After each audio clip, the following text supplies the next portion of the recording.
fire truck has gone, but there was a pretty decent accident here on Midlow.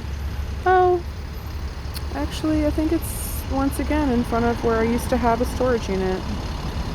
But I'm standing here at my bus stop waiting for my bus to go get some coffee. But as I'm standing here, I'm taking the opportunity, and I thought I would just record a little, but basically I'm just saying out loud that this is no accident.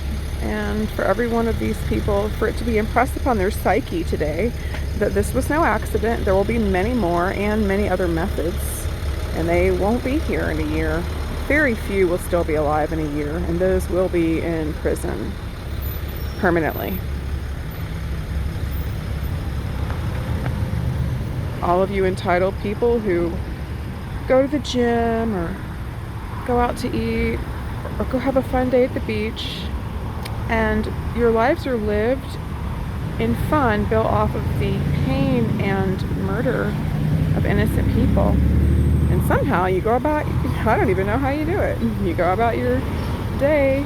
There was a lady who just looked, I mean, I am fine with hair and makeup and all that, right? But like, she just looked a little bit extra, like, vain a minute ago, and she was like fixing her hair. And these people are so self-deluded. They think that they can just murder and drink the blood. And really, that really comes down to, I've already thought about this, but the crux of the Bible doctrines, like the gospel, like one would die for another, or one who has talent, the talents of one will be given to another. And this whole substitutionary atonement death is what they're doing. So we need to see the Bible as a dangerous book that should be banned, I believe, and it will be.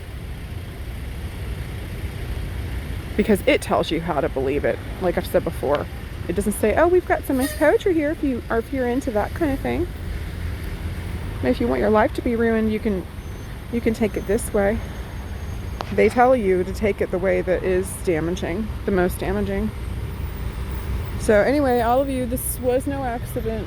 And I don't know who it is that, was the persons in the vehicles. But y'all do. Y'all will. Ugh. Y'all will know. And just like the guy who I got, he was wearing an orange shirt.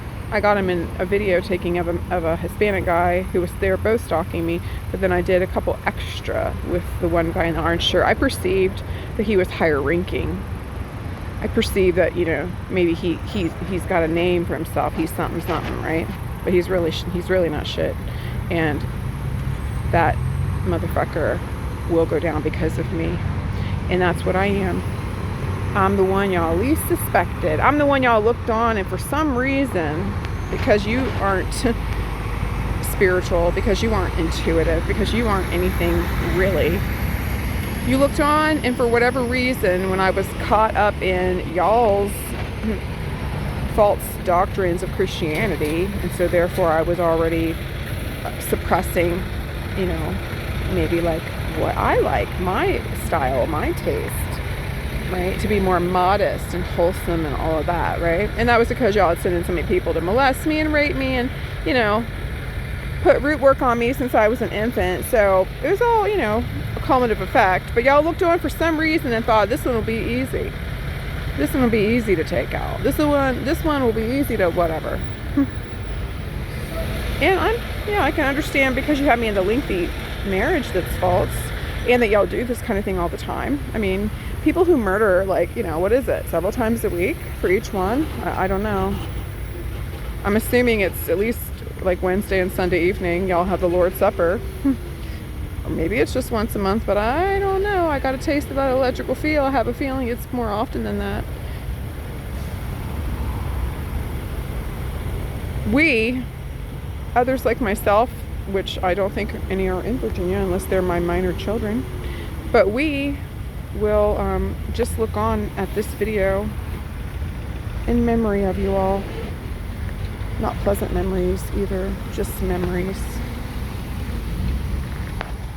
The pleasant memories we'll be creating when all of you have been tried and hung. If I have anything to do with it, we will bring back painful methods of the death penalty.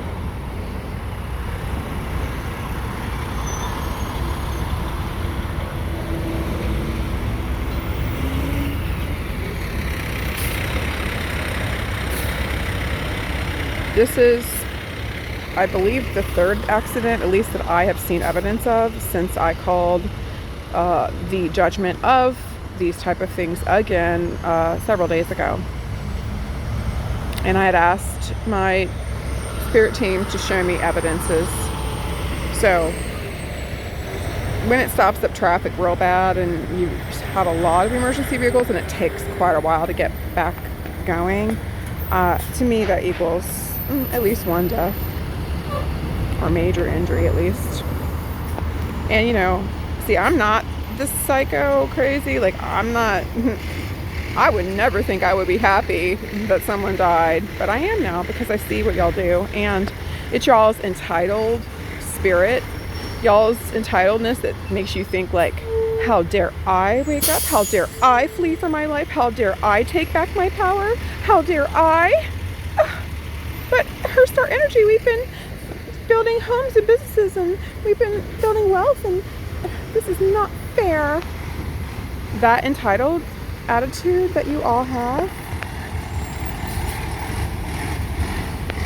is why I now am, to my surprise, happy when y'all die, happy when your calamity comes upon you.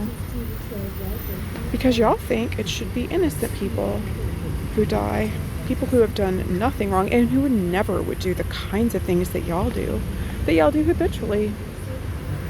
So, from what I understand, those entities are knocking on your door and they're saying, hey, we wanted that one.